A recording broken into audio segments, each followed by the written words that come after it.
Good evening, everyone. Thank you for joining us, the Irish Business Network Brazil, for our live transmission about IT careers in Ireland, the challenges, opportunities for Brazilian professionals.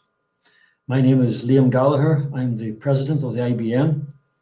I've been living and working in Brazil for some 40 years, very much like our Brazilian guests who made a career and found a life in Ireland. I had the same experience in Brazil, where, as I say, I've been for over 40 years. And last year, we founded the Irish Business Network, a dream finally come true for many of us who have been here for many, many years. Tonight, we have a packed event for you, listening to the experiences of three Brazilian IT specialists, Lee Pegas, Rodolfo Ramalho, and Rodrigo Schoppe, who are currently successfully working and living in Ireland. And special welcome also to Rose Farrell, a tech recruiter at 9dots in Dublin. Our panelists will introduce themselves individually, after which you'll have a chance to share their experiences, followed by some questions. And we will also get Rose's input on what it takes to work in Ireland. I'd like to thank our panelists for agreeing to share their knowledge and their experience with us this evening and with our audience. That's it from me. So sit back and enjoy what will be a highly informative and enlightening event. Thank you all very much.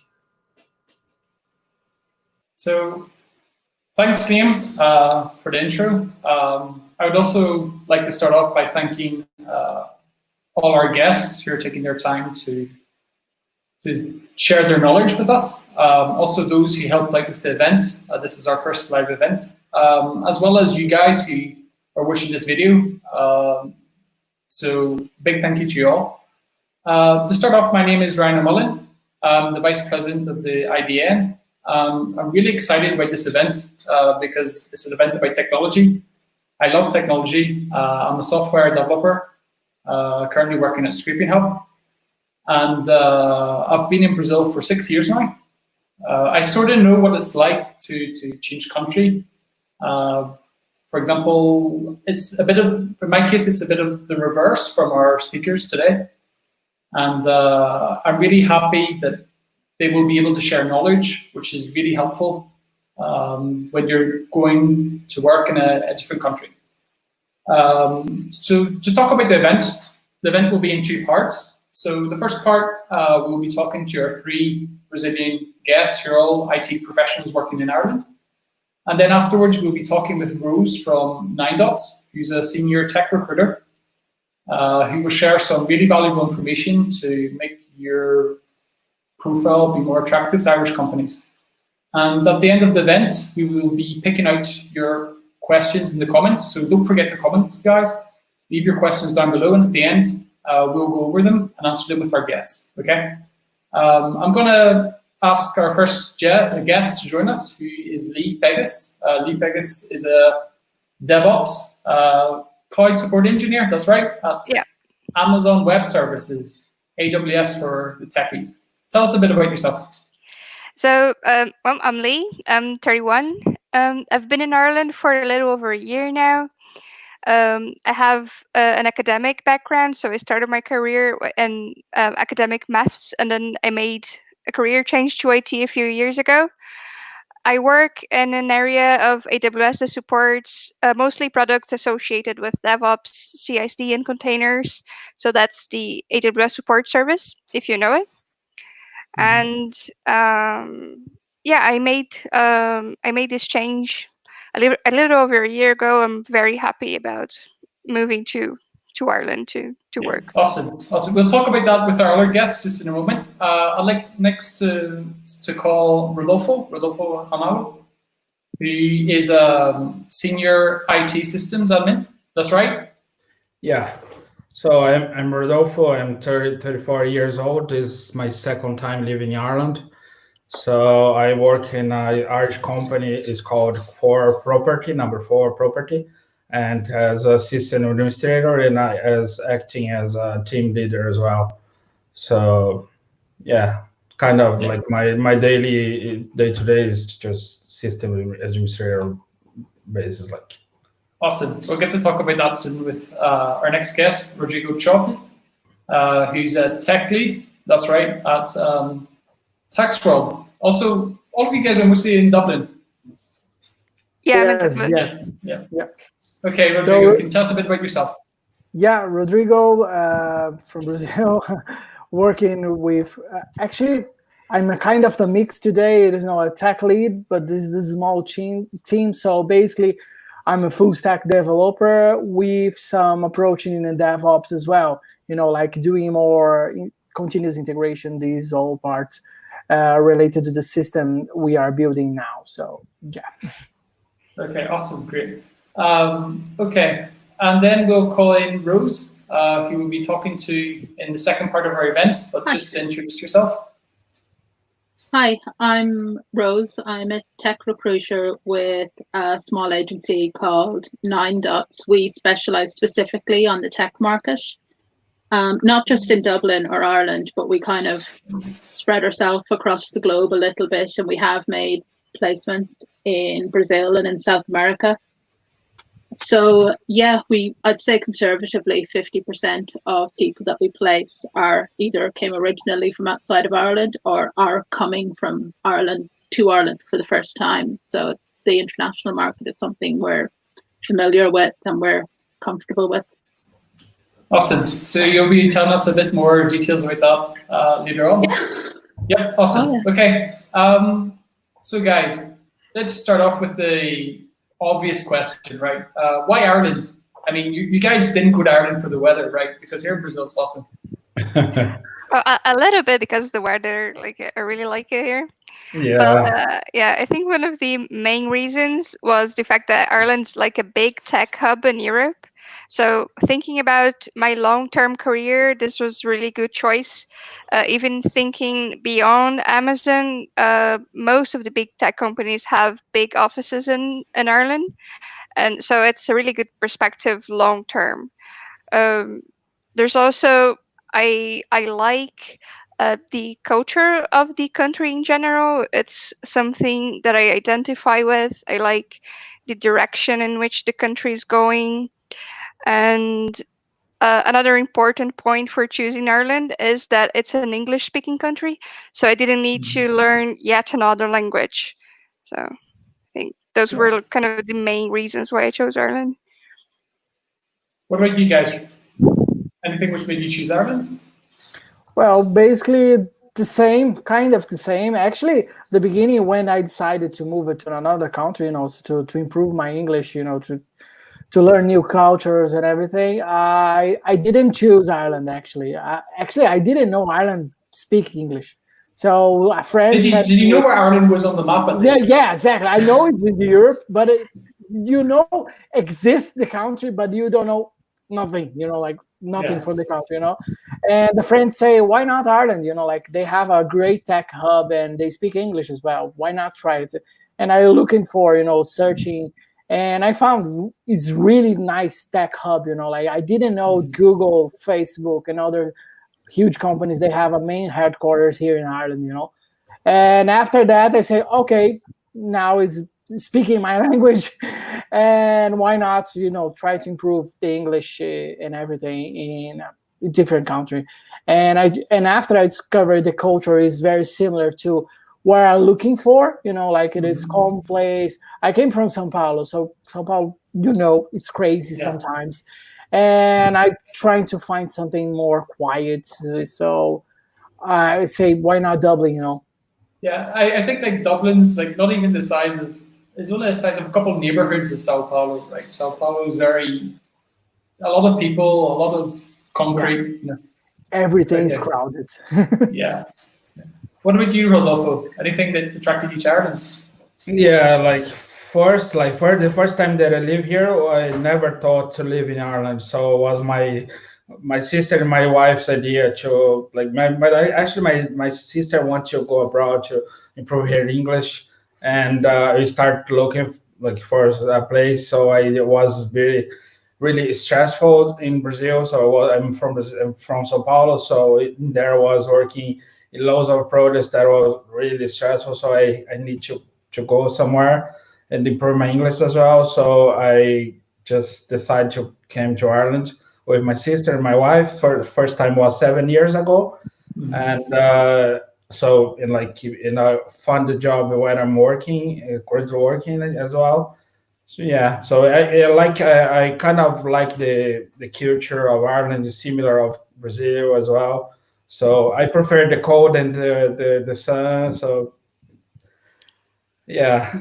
Yeah, I find it funny that you say that, because I felt like as an Irish person living in Brazil, I find that the cultures get along well. For example, there's other countries which have different cultures, and that can sometimes be like a problem, like a difficulty when you do have difficulty with the people, right? And that's what I want to talk to you next. That was a slick slide to next question. What about the difficulty there? Okay, maybe like people sometimes say to me, Irish people speak very fast, or they sometimes have like an accent. Is that a problem? Yeah, it is. The accent is really strong. Like for the first time, let's say it like that, because you never we basically are used to listen American accent instead of a Britain accent. Even and especially Irish, it is really strong for us. But yeah, and they like if you're living here or if you come abroad, and you can get used to it. It's not that hard, but it is a bit strong. Yeah, at the start. Okay, what about the rest of you? Like, what was the hardest part going to Ireland? I think there's some things that are different from Brazil that take a little while to adapt to.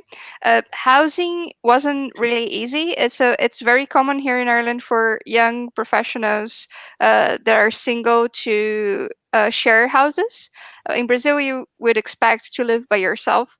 Here, it's more common for people to share houses. The housing market's a little bit hard. So it got a little while to get used to it, but I'm pretty well adapted now.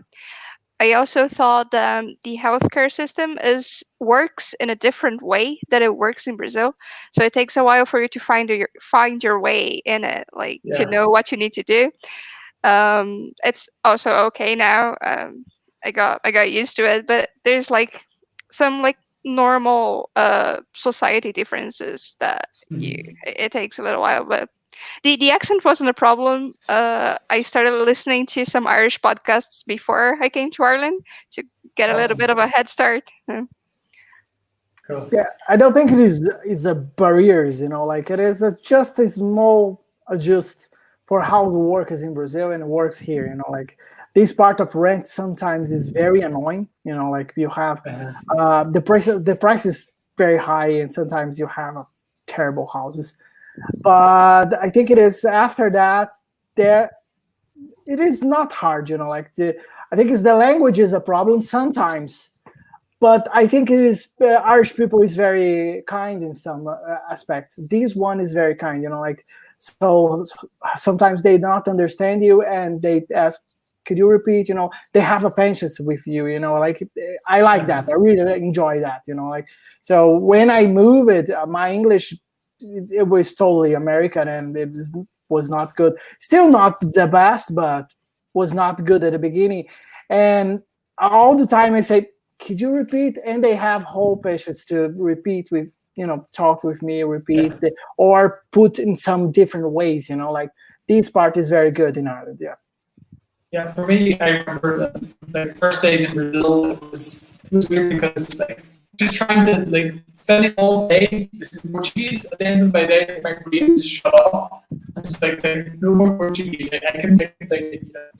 The language can be a little hard part. But in general, I find that our cultures are very similar, and that helps. Brazilians are very friendly, and Irish people in general are very friendly.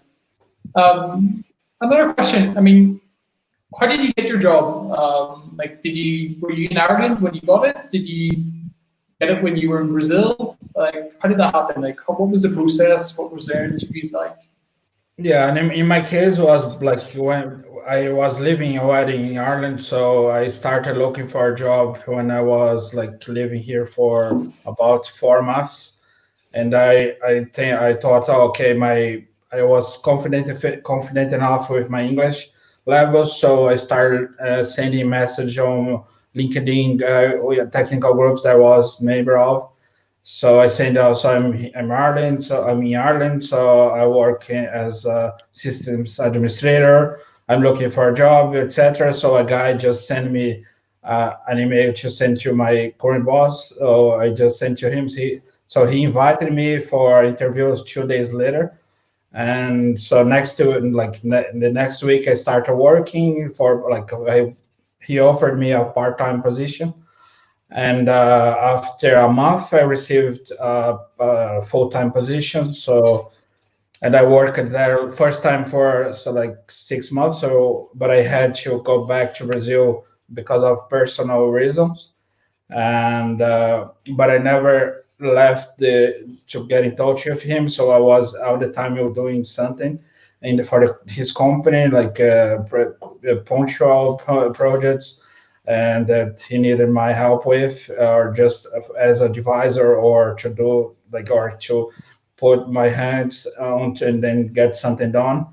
And so basically, after I decided to come back, he helped with the process for the critical skills visa, and he's still working there. Yeah. So you were in Ireland. You met someone there. You did the interview process, and you kept in touch. You went back to Brazil. You kept in touch. Yeah. And then when you were in Brazil, he helped you get a job. Awesome. Yeah. I applied to my job from Brazil, so it was a position specific to Ireland, and they were doing a hiring event in Brazil, so specifically for Brazilians. I did the whole interview process in Brazil, and then I got the offer, and they also assisted with relocation.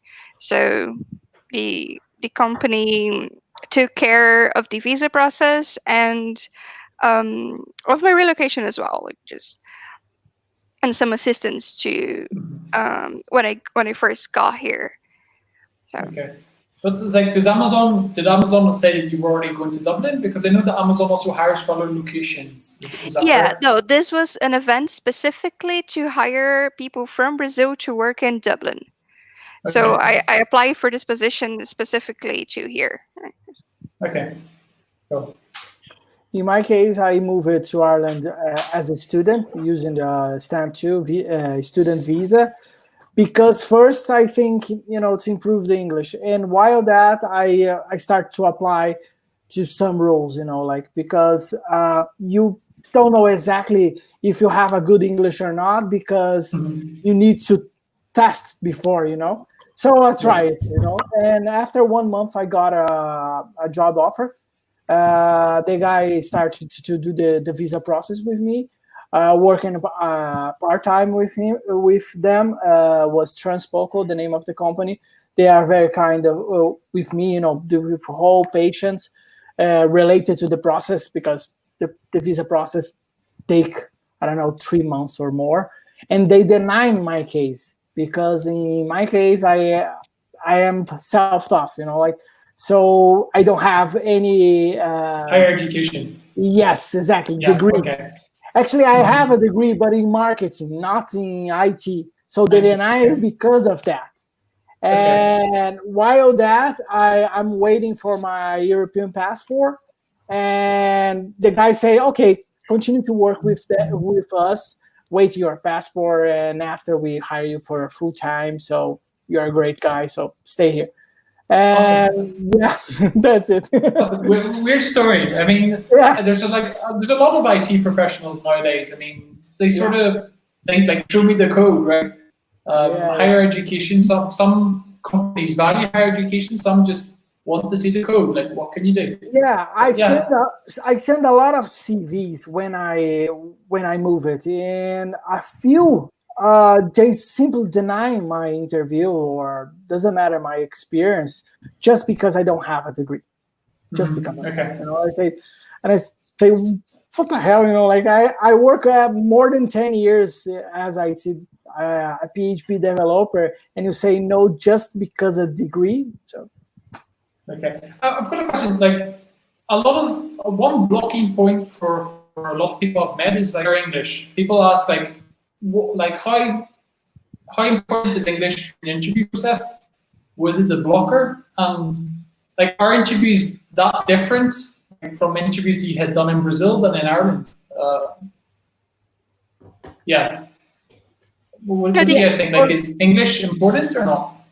Yeah, the English is important, but I think it is the most important part. You need to, you need to pass your thoughts and understand and be understood, So I think it is the main point. Sometimes, of course, you can not have the right words, or you are learning some terms, or it is different for, other day we talking about HTML and you say, oh, it is different in Portuguese, like it is similar but different, So these kind of things you learn running out, like you learn doing tests or interviews and everything, But this part, it's okay.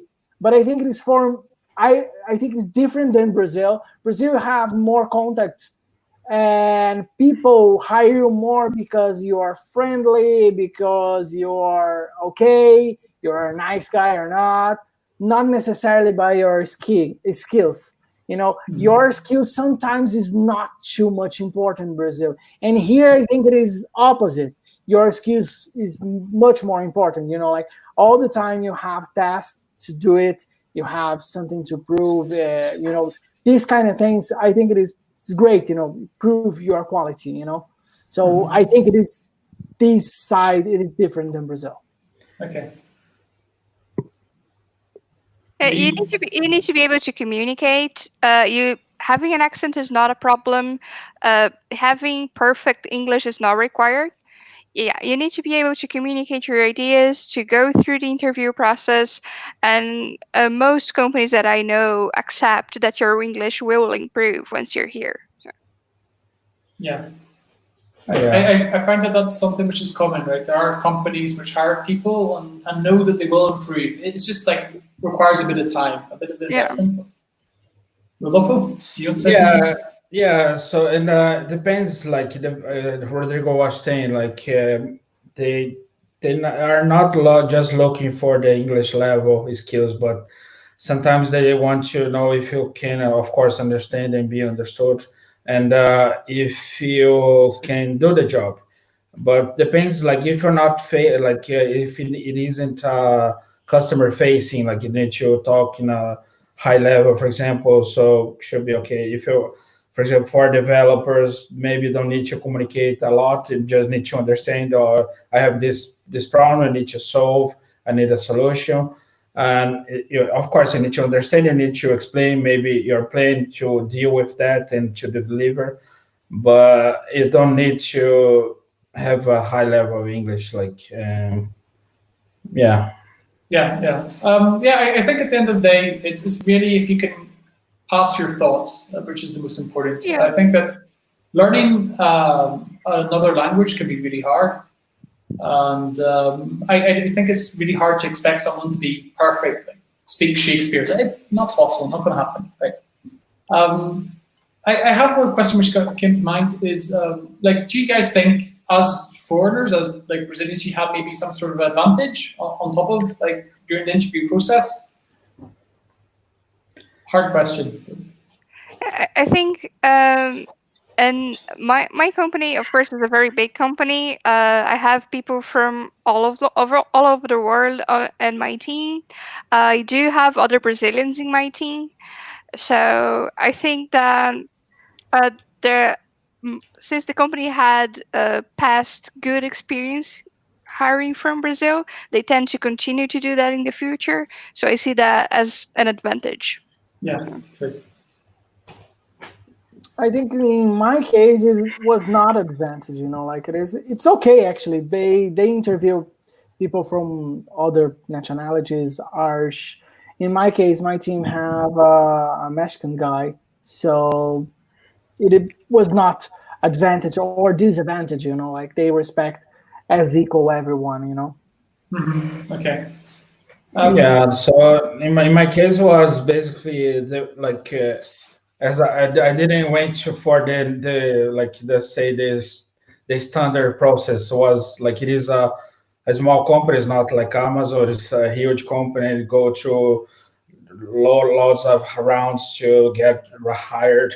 but like my knowledge and experience, like working in different projects, all kind of complexity, this helped me. This was an advantage for me to join the company and to create projects, products, and help the company grow together. Like. Yeah. Because I mean, from my personal experience, again, like sometimes I've met people I know, professionals from Brazil, and they sort of like not value themselves as much. They say, "Oh no, but programmers abroad are better than us," and like I'm not as good. I didn't maybe get a better education or not, but I mean, me living here, I've met some really good programmers. Like some of the best programmers I know are Brazilian. Like there's really incredible. I think, for example, Ruby on Rails came from the Brazilian community. Like there's really a lot of Brazilian devs who are really high quality and Yeah, Elixir as well. Yeah. Yeah, I agree. Like, I think in general, Brazil is seen as a very high quality resource pool for developers. Yeah. Even in my company where I work, Scripting Hub, I mean, there's a lot of Brazilians who work there, and some of them like are really good developers and like impressive. Yeah, I think the main point of that is because Brazil is too creative. You know, like because of that we can solve problems. You know, but I know a lot of good programs, and I met some good developers here as well. So I think it is. I'm not sure why Brazilians are good in that, but I think it is the whole market. If you go look into a GitHub or something like that, you know, the main public repositories, you'll see a lot of commits from Brazilian community. It's a point. Okay. Guys, another thing which I wanted to ask was like talking about Brazil and Ireland is like company culture. Like how's your day-to-day life in the company? Is it different from what you were used to in Brazil or not? Yeah, I think in Ireland, just not my company, but like in general, there's a better work-life balance than I used to have in Brazil. In Brazil, it's very common, mainly in IT, for you to work overtime, work really long hours, and my job and a good bunch of the other people I know here work 9 to 5, and you do not do overtime. You also have a lot more time off than in Brazil. So like work-life balance really improved for me coming here. Mm-hmm. Good to hear. Yeah. Yeah, I totally agree with Lee. You know, like I used to work in the advertising agency in Brazil, and of course, is advertising is for yesterday, it's not tomorrow. You know, like it is nothing's for today or tomorrow. It's always for yesterday. You know, so yeah, definitely always overtime, stay in the agents for I don't know, past all night there. So it is totally different that part. Yeah, here they take care more for the quality of your deliveries. You know, like for example, if I in the meeting, you know, like normal Scrum meeting, you say, okay, I will need 4 days to do a good job. Okay, it's up to you. In 4 days, you can deliver. Don't worry. Of course, you're not delivering 4 days. We can take some help, or you know, like where you are struggling or something like that. But I think it is when you deliver quality of code or quality of task. But in Brazil, if you say 4 days, they say no, you can deliver in 1 day. And of course, if you deliver in last time, some tasks you're not doing properly, and you need to refactor your code. You need to refactor some parts, you know, like because you forgot something because you didn't need to deliver for tomorrow. It is so. I think it is here this culture for quality and take a little more time, but deliver with quality is more visible, you know. Okay. Yeah, I think like for example, in my case, the company that I work is just compared to the companies that I was working in Brazil in loads of stressful projects. I think they think more in your quality of your life than your job. Like you know, they know that you're gonna deliver the job, that you're gonna fix, you're gonna solve the problem, or gonna help the customer, or whatever. But they want you to be well, and they want your family to be well as well. They look after you in all kind of aspects. Like, Okay, interesting. Do you guys like? What about your future? Do you guys see your career in Ireland or maybe elsewhere? Like, do you maybe get homesick or? I definitely intend on remaining in Ireland for the foreseeable future. I think there's great opportunities in IT here. I really like this country, so I'm very happy here. I don't intend on going back. Okay. yeah, this is my second time living here, so I love Ireland. So I don't. Maybe I'm gonna, of course, travel around just to visit Yeah. other countries, but I want to live here. Not, I can't say forever, but because like mainly, of course, I like my son have autism, so I basically here on one of the priorities is him for his development. And Ireland have a better development than other countries that I did a research in, even from Brazil. And also I love live here. Okay. Yeah, for me as well. I think it is for now just for holidays in Brazil, you know. So, Yeah. You might get sick or I don't know. You miss pão de queijo or something like that because The food. Yeah, I of mainly course, miss the food.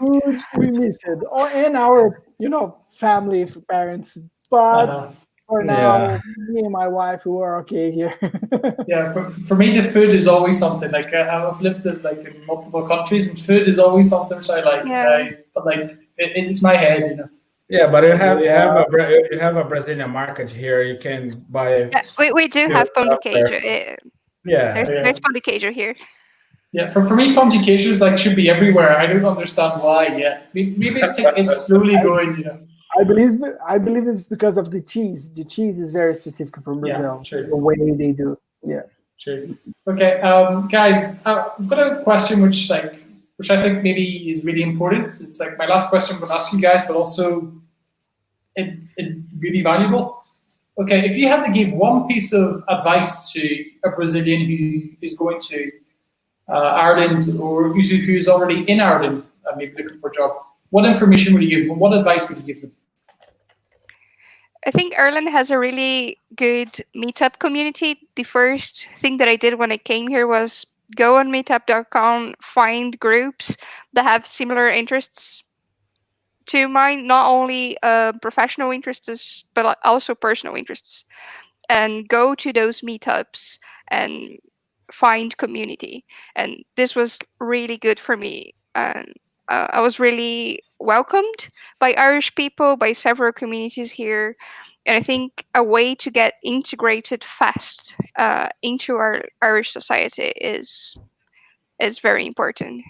Yeah. Yeah, thank you. And it should do your research based on your lifestyle and beliefs. Like I met people here that they hate cold, they hate food, the food. So they could do their research before come to the country, and they spend loads of money because it is really expensive at the moment. It is like almost 6 times more. So yeah. Yeah, like Lee said, like meetup groups and LinkedIn groups as well for technical, or even for not just technical, but it can people know people, so they can hand over your CV or refer you to a job or somebody that can help you to get a job or something.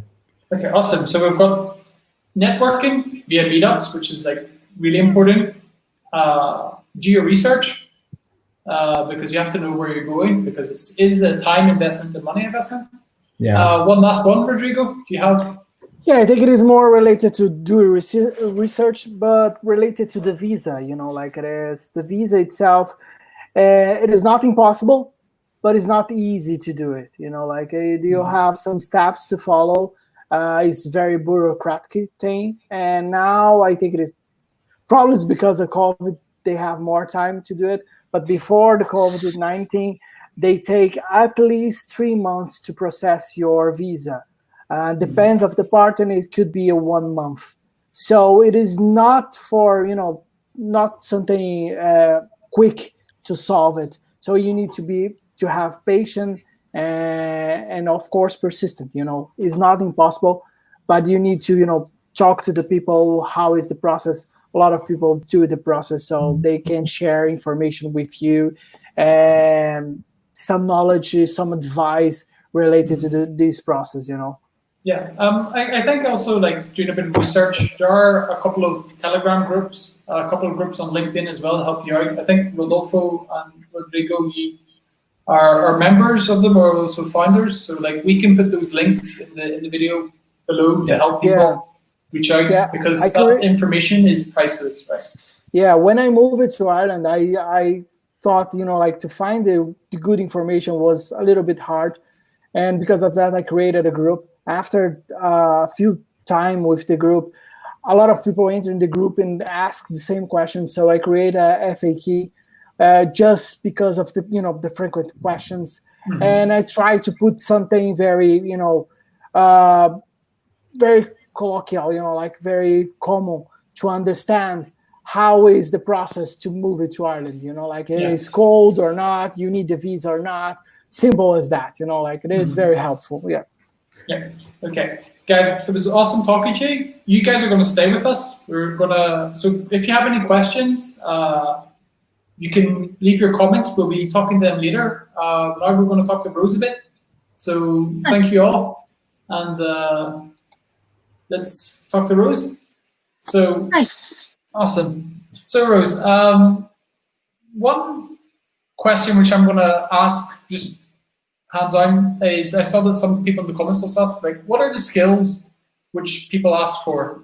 Like, what are companies looking for? Well, every time I'm asked this, I say everything.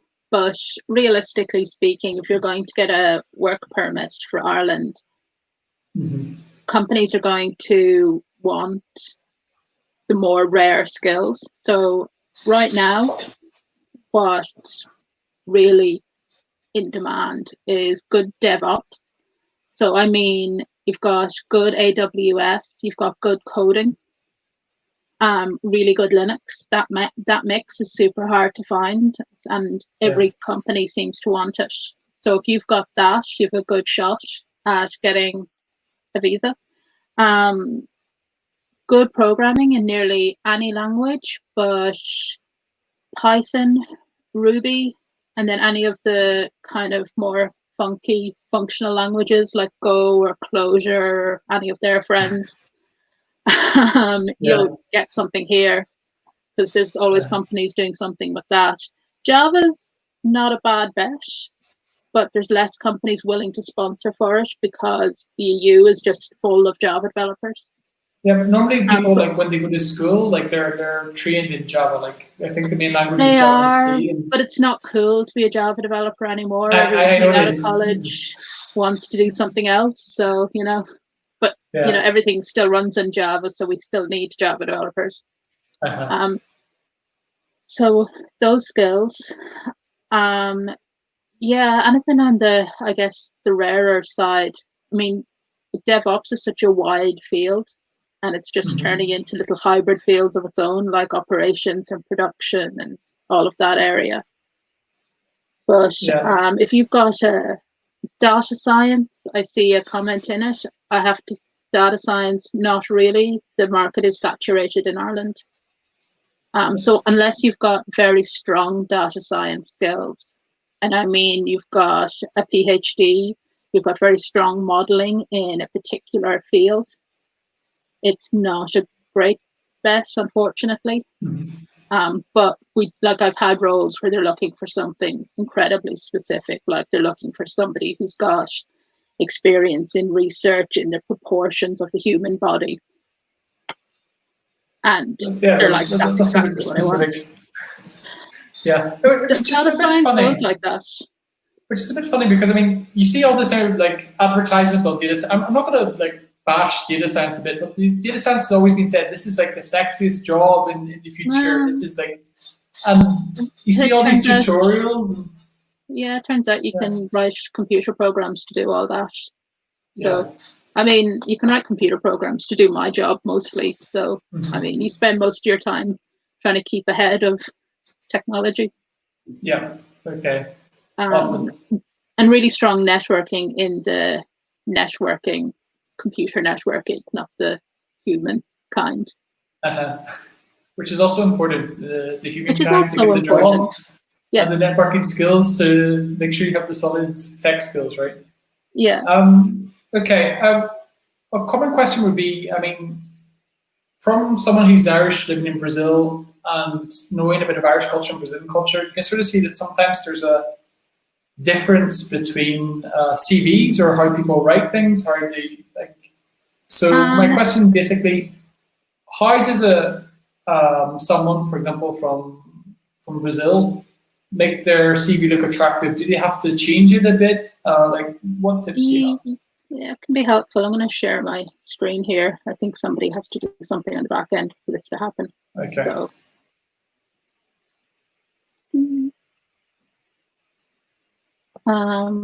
okay, that's shared. So Awesome. a lot of CVs I see from Brazil, they have, for one thing, they tend to be very duty driven, and they're very detailed with how they write out the duties on your CV. You don't really need that. You need a list of your achievements and projects, what you've accomplished in your job. So if you think about, if you write a list of your duties, like if I was to write, sent out CVs, contacted candidates, literally the worst recruiter that ever existed has done that. But if I was to write why anyone would hire me, I'd write what I've done that was better. So you need to think about what you've done that was good. And I know that's really hard because you sit down to write your CV and you immediately forget everything you've ever done in your entire life. But take some time over it and maybe keep a notepad beside you and just write down everything you can think of. You were like, oh, that was a project I really enjoyed. Or, I did that. That was cool. Normally the stuff that you think was really cool or stuff you really enjoyed doing was probably your best work. Yeah. And write out a list of the technologies that you used during those projects. You might think it's incredibly obvious. You'll be like, well, obviously I would have used, React on the front end for that. Recruiters do not know. So you need to spell it out. I have that conversation a lot with people where I say, please write this down their CV, and they're like, well, I mean, it's obvious. I'm like, it's not. Yeah, sometimes it isn't, like, to the recruiter, yeah. Yeah. Use metrics and numbers if you can. Like, say, I improved this by this much %. I made the thing faster, because managers love that. They can look at that and they can say, this person will make my product better. Yeah, I can upload that. I can probably just send a link to this document. Yeah, we can add the link maybe to the bottom. Put a list of your skills at the top. Just put them into vague categories, whatever makes sense for your skill set. These are just suggestions I've made up, really. Make sure that syntax and spelling is correct, because your spell check will be in Portuguese. Put your spell check into English and then spell check it again. Something which I've noticed as well, and did happen actually to me. This is funny. I did a course here in Brazil, and one of the repos that I was sending as an example for a job interview, I sent this repo, right? But it was in Portuguese because it was the same repo that I used for my master's thesis. So people were saying, yeah, but I can't read Portuguese. I think that's an important thing, is like, if you have a GitHub, make sure everything's in English, so like people know what they're looking at. I mean, I wouldn't have thought of that because it's code. Yeah. I mean, you always have the comment. README, the comments, the README part. So that was an important thing for me. Put your education down with a description of your thesis project if it was in the last 10 years or so. I mean, if it was earlier than that or farther away than that, it probably doesn't matter. And just put down, other stuff that's cool that doesn't really fit. Don't put down reams of personal information. I see a lot of marital status, date of birth, religion.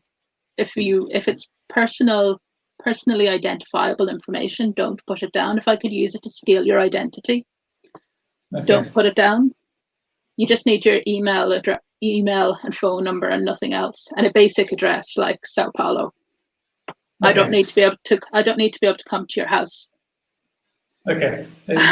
Good info. Sometimes it isn't obvious. Yeah. Um, And that's about it. You just need it to be, you see, because the person reading your CV is going to spend 1 minute. They're going to look at it. They're going to go, and then they're done, gone. okay. Okay. And maybe what about LinkedIn? I know that some people just keep their LinkedIn Yeah. updated. They click to export. Is that I see a lot of these people, by the way, have given me permission to complain about their LinkedIn. okay? I'm not abusing GDPR. Okay. Yeah, I see a lot of LinkedIn, and I do see this a lot from people from Brazil. It drives me nuts, but I see this and there's no information. You're not really going to contact somebody Okay. whose LinkedIn looks like that. This might be what you want. Okay. Can you zoom in just a bit more so we can maybe see a bit Yep. better? Awesome. Yeah, too much. Okay. So I know this guy, and I know that's why he has his LinkedIn like this, so nobody contacts him.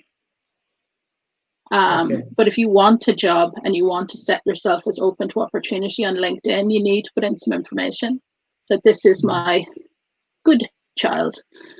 Okay. I also know this guy and I have his permission, but I contacted this guy purely based on his LinkedIn. There was no indication on his profile he ever wanted to move to Ireland.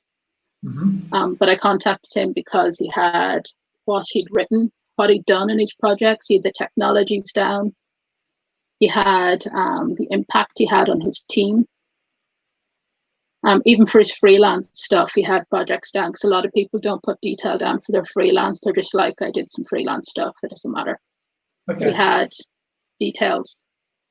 So for one thing, he came up on my search, and for the next thing I read that and I went, yeah, he's got the stuff for my really technical role. And he's done really well on interviews, so. Interesting. When we need to find this person, I mean, so like we've seen that the person puts a lot of details. They put the language is very clear. They've even added the links, so like they can know. And what about the title, right? Sometimes you get people which put like non-obvious titles. Is that important or not? It can be. LinkedIn has a number of SESH job titles that are officially designated. They're all pretty common job titles, and when you're searching on LinkedIn, you can put in as job title that I'm going to look for a Java developer. But you can also search by keywords, so it's not tied to it. If you've got a common job title, use it. If your job title is something that doesn't fit one of the titles that LinkedIn has, then don't worry about it so much. You can see he's got a few things on his headline there, and it's fine. Yeah, it looks very clean. Well, bada bing stuff. Yeah, it looks good. Yeah. Awesome. So, okay, and another question which comes to mind. So you've been working at 9dots for quite a while now. Like, are companies willing to hire Brazilians? Yeah. What's your experience? Definitely. So, okay, we've got a question here from Paulo Pedroso. What about remote Java architects? I haven't actually had any remote Java architect roles, but I've seen them. I mean, I'm going to speak in as if COVID doesn't exist terms, because everything is weird right now. Yeah, true. But I mean, I don't see why not. There's a lot of remote only companies. The main thing with working remote into Europe from Brazil is the time zone and the time difference. A lot of like any remote roles I've worked in Ireland, they haven't been super keen on candidates from South America because of the time difference. And I know people in Brazil or South America might be saying, oh, it doesn't matter, I don't care about the time difference. But people in Ireland care about your life, and they don't want you to be constantly running 5 hours behind your own life or ahead of your own life, because over time that's not good for you, it's not healthy. And they'll just end up with an unhealthy employee who doesn't know what time it is. So I'm not saying people are not open, the jobs aren't there. I'm just saying that can be a difficulty. Usually they want to hire forward into Europe and get somebody who's 1 or 2 hours away. Okay.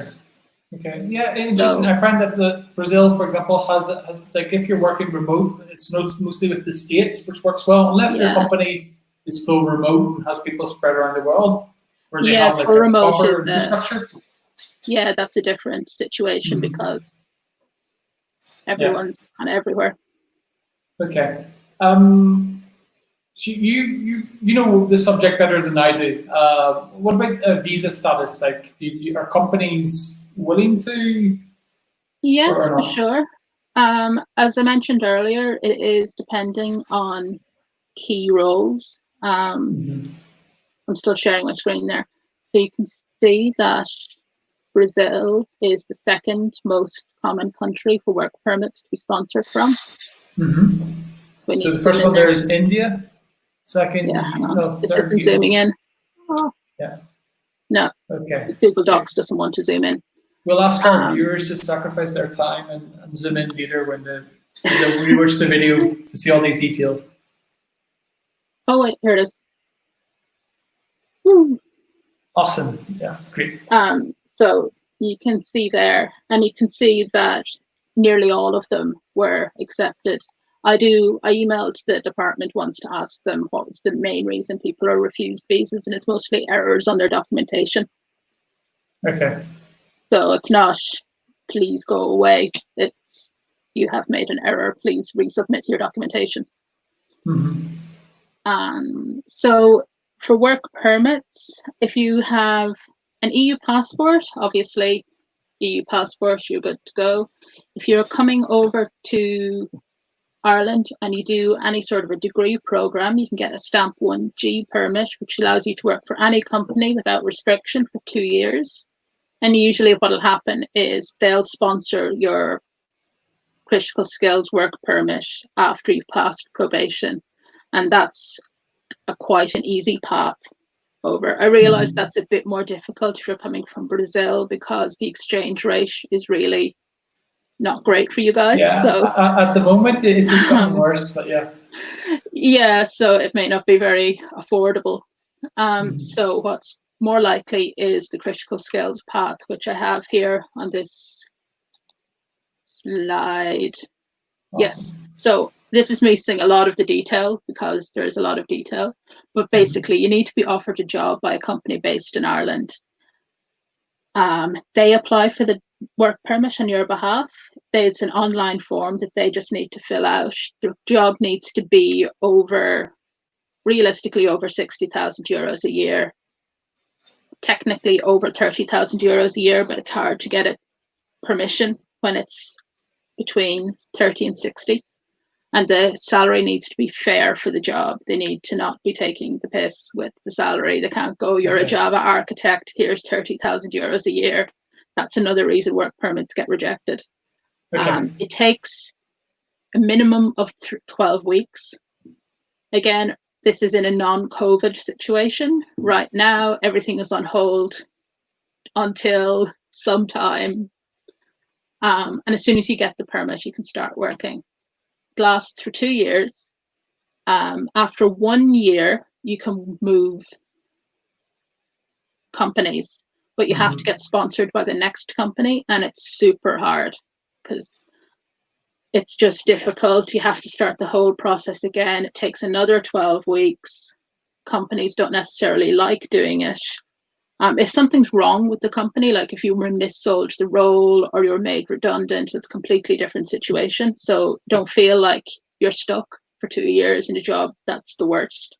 And after 2 years, you get what's called a stamp 4 work permit. You can work for absolutely anyone, and you renew that every couple of years, and you can just keep doing that until you're eligible for an Irish passport if you like, and then just stay here forever. If you're going to be a part of the beautiful Isle of Ireland. Yeah. I'm just saying that you could just stay here forever. Yeah. Okay, great. Okay, so another question which we have here, I think it would be great also to ask this question with our 3 Brazilian professionals so they can tell us about their experience. So COVID is like the big, yeah, so it's changed the game for, I don't know, like everywhere in the world. Everyone knows what it is. it's been on the news for weeks now. How has that changed your routine? Right. Maybe we'll start off with Rose. You can maybe talk about the job market. I mean, It did have an impact at the start of March. Look, we as a recruiters, we obviously have a different view because we see the work that recruiters get from companies as well as seeing the work that's out there. And the work that comes into us as recruiters just fell off a cliff at the start of March. It was like one day with loads of work and the next day crickets. But in the middle, towards the end of March, job ads started picking up again. Companies were still advertising for work. But I noticed they weren't advertising that much junior level work or that much very, very senior level work. It's all kind of mid-level. And now in the last couple of weeks, since the 2nd, so Ireland has been coming out of lockdown in phases. So it's like this week you can go 5 kilometers from your home, and then from Monday we can go 20 kilometers from our home, which is exciting. It's so exciting. And it's like since the 2nd phase of lockdown started, things have started really opening up in terms of jobs. There's been more jobs advertised, more work is coming into recruiters, which in my very biased opinion, I think is a good indicator because companies don't spend money on recruiters unless they feel there's economic potential, because recruiters, we are expensive and we're very annoying and very valuable. But I mean, it's an expense companies cut immediately if they feel they're in danger. And it's like loads of job ads at the moment. Like my email is hopping every morning. That's a good indicator. At least you know, like if things are getting from better to or going worse. But what about you guys? Lee, Rodolfo, Rodrigo, what was it like during the pandemic? My entire company is working from home. We probably will still be working from home for several months, still all over the world.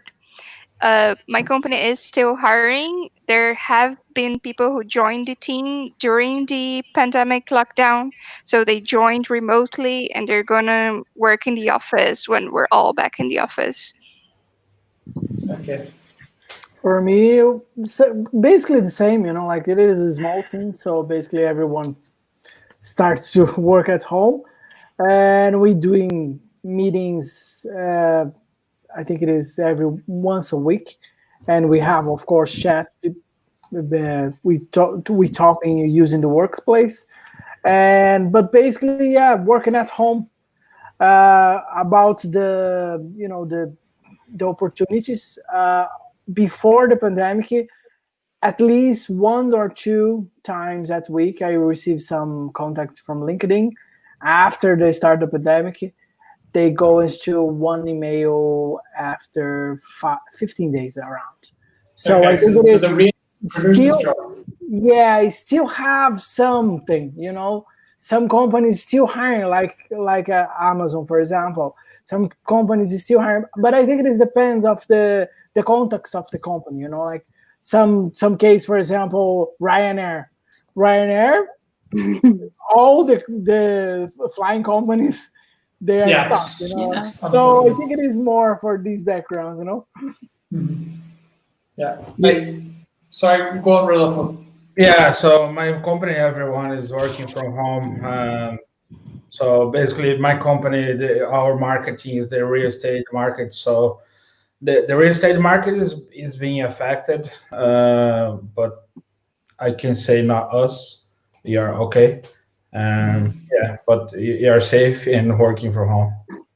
Yeah, I think we're lucky, very privileged to have a job which allows us to just have a plug in internet or Wi-Fi and off we go, Yeah. Pretty good. Yeah, for sure. Okay, guys. Let's see, maybe we get some questions from the comments. See what happens. What about managers? Is it usual to get sponsorship for this position?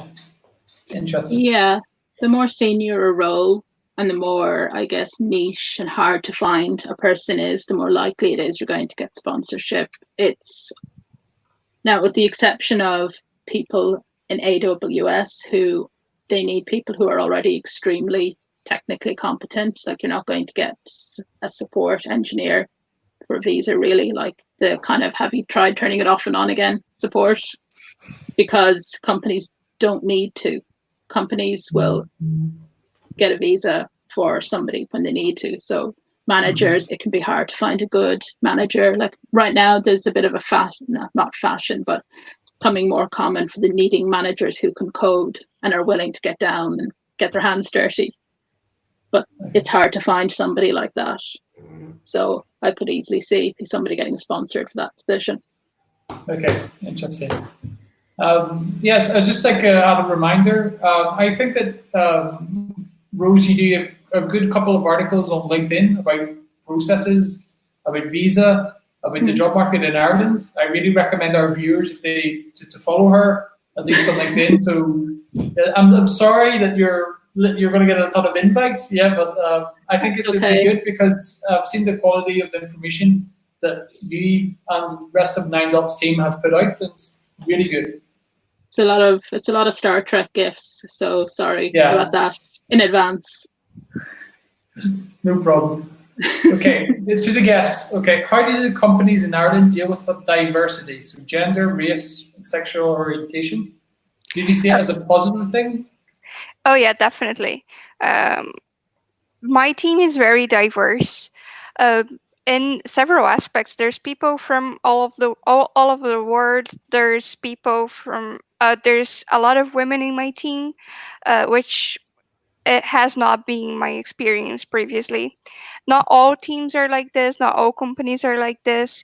But I haven't really seen. I have seen like efforts, like in general, to improve this.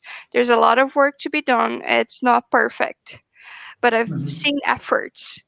So, and at least in my personal experience, I was very well accepted, and people, there are really good incentives at the moment and like good initiatives. So I'd say it's going in a good direction.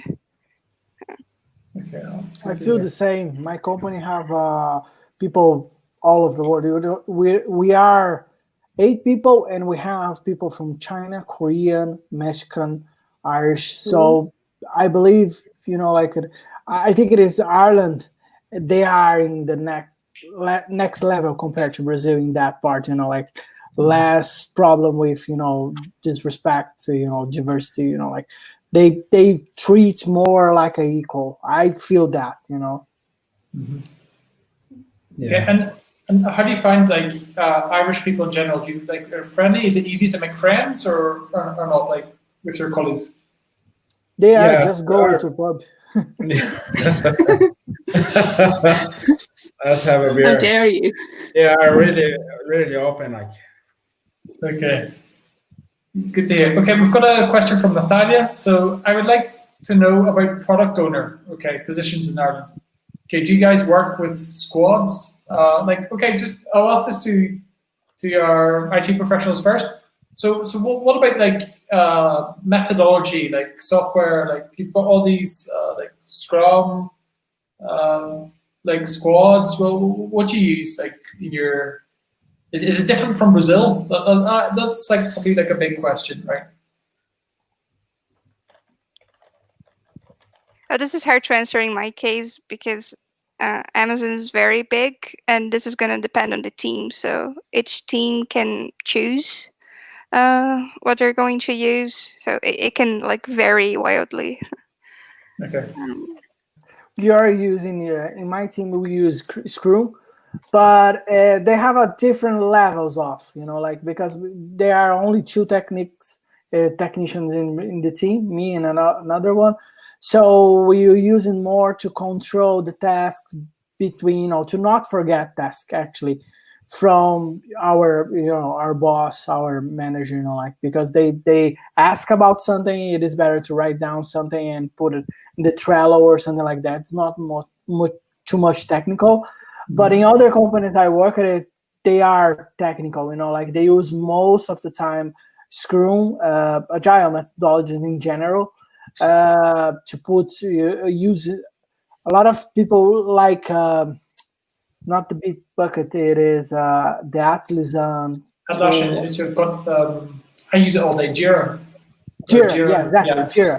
Jira. They use Jira a lot. So the two companies I work at here, the other two companies I work here, they use Jira for their main tasks to control the time. Sometimes they use the poker to manage how hard could be the task or something like that. So they use the Jira all the time. Yeah. Okay. Okay. Rose, maybe like, are there a lot of positions for product owner or not? Is that something which... There are product owner roles. I don't know how open they are to sponsorship. It's actually not my area at all. Okay. I really don't recruit that much for product roles. Okay. But I mean, I guess it's similar to the managerial roles. Is it's hard to find a really technical product owner, which tends to be the type that's in demand. There's lots of people who are people product owners, but not, I guess, coming from a software background. And that usually when as recruiters we're asked to find a product owner, they want somebody who's coming from a technical background. So and that's those are the hard ones to find. So we'd have to make sure you follow your tips which you gave to make sure you have like clean skills which are there in your CV to make sure it's well. And with product owner role, it's really easy to have like actual deliverables because that's literally what you do. Okay. It can be harder in other roles to say, what did I do? I wrote some code and then I submitted it, and then what happened? Okay, and another question for you from Anderson. What about SAP? SAP is quite popular in Ireland. There's loads of SAP contractors, and that can be really hard to find good tech SAP people. It's not something I've recruited in for years. Back in my first recruitment job, I did a bit of it. It's funny though, I saw an SAP Hybris role today. There's a company that seems to be looking for about 10 of them. I do not know where they will find these people, but Brazil, maybe. Brazil, some of our viewers maybe. Yeah. Guys, I've got a quick question which came into my head because what about other cities around Ireland, right? Because you guys are mostly in the Dublin area. Have you ever thought about going to another area in Ireland or not? No, I think Dublin is more enough for me. Like I came from São Paulo. I'm fine here. Yeah, I suppose like everything compared to Sao Paulo is small no matter what, Yeah. Yeah, I visited other cities in Ireland. Cork is lovely, and they also have tech companies hiring in other cities in Ireland. I do not like very small cities. Dublin already feels small to me, so I don't think I would live in a smaller city even. But if people like small cities, Ireland has some very, very lovely places, really. Yeah, I believe that as well. But for me, my main problem is my wife. So it is better to have a city to have more opportunities for a job. Like she was a dentist in Brazil, so it is not so easy to move the degree for her for years. So because of these problems, I prefer to stay in the bigger city because of that. But a small city, I think it is, if you don't have any issue with that, probably you can find a job in that. I received a few calls related to some roles in the countryside of Ireland. Yeah, not only Cork, but in more. I forgot the name of the city, but it's a small one. Yeah. Yeah. You should definitely consider other places outside from Dublin, because if you talk to people in Dublin, they'll convince you that everything outside of Dublin is like this howling wilderness. But other places in Dublin, it's actually, again, back to visas, can be easier to get a work permit because nobody in Dublin will even consider working outside of Dublin. So it can be easier to get visa sponsorship for one of the other cities, and it's cheaper to live in.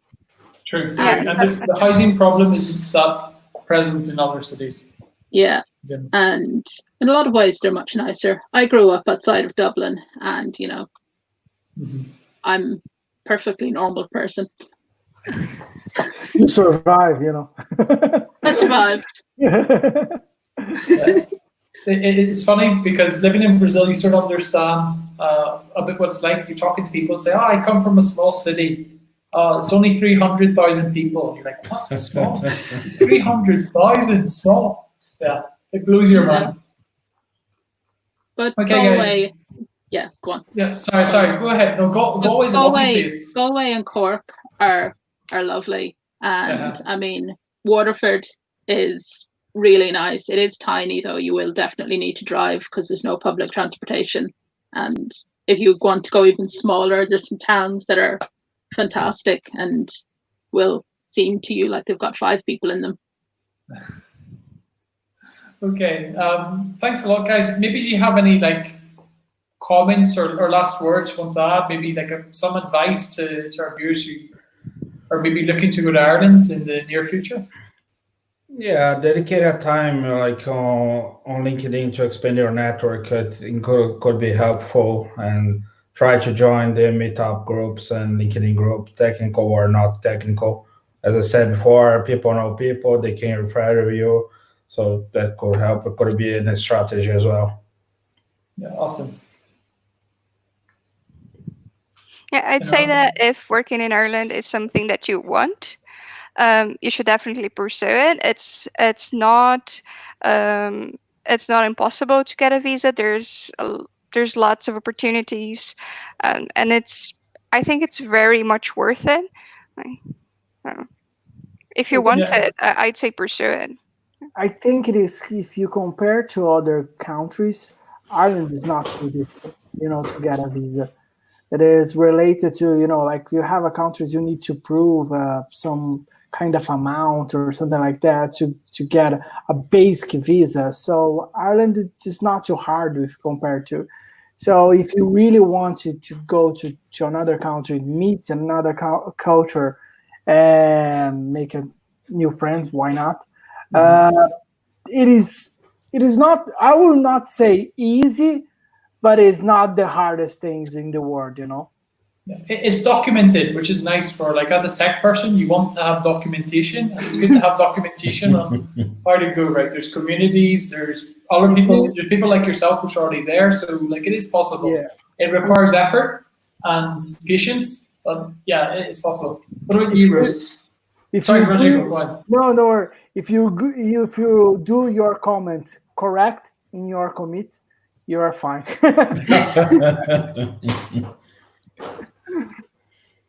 Rose, anything to add? For sure. I mean, the main reasons I would, if I have sponsorship available for a role, that I would reject an application from somebody who's qualified, is if I just literally can't see the information on their CV. So just make sure it's laid out. And if you get a rejection and you really do think you're qualified, don't be afraid to email back and politely say, actually, I have 5 years experience in whatever.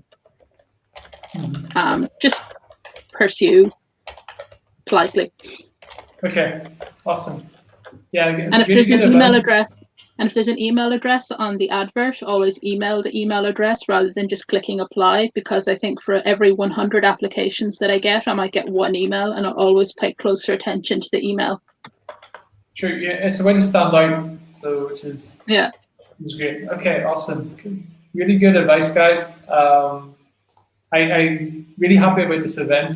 I hope that we were able to answer questions. So, yeah, big thank you to you all.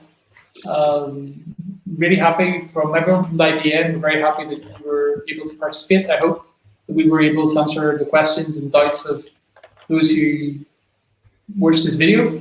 And yeah, I think that's it for us. All right. Thank you very much. Thank you very much for having me here, for the invitation. Yeah. Thank you, Lee. Thank you, Rodrigo. Thank you, Adolfo. Thank you, Rose. It's a pleasure. Thanks a lot.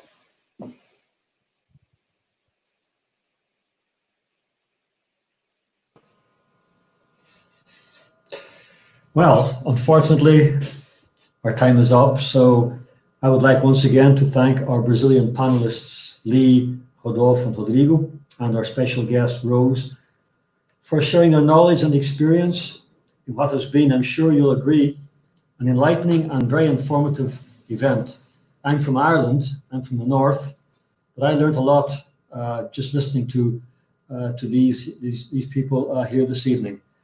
I can't go without thanking my fellow members of the Irish Business Network Board, especially Ryan O'Mullen and Richard Fenning, for the sterling work that they've put in to getting this event online, our first event online, duly aided and abetted by Fabiano Lino, and also a big thank you to the Irish Business Network Alumni Group.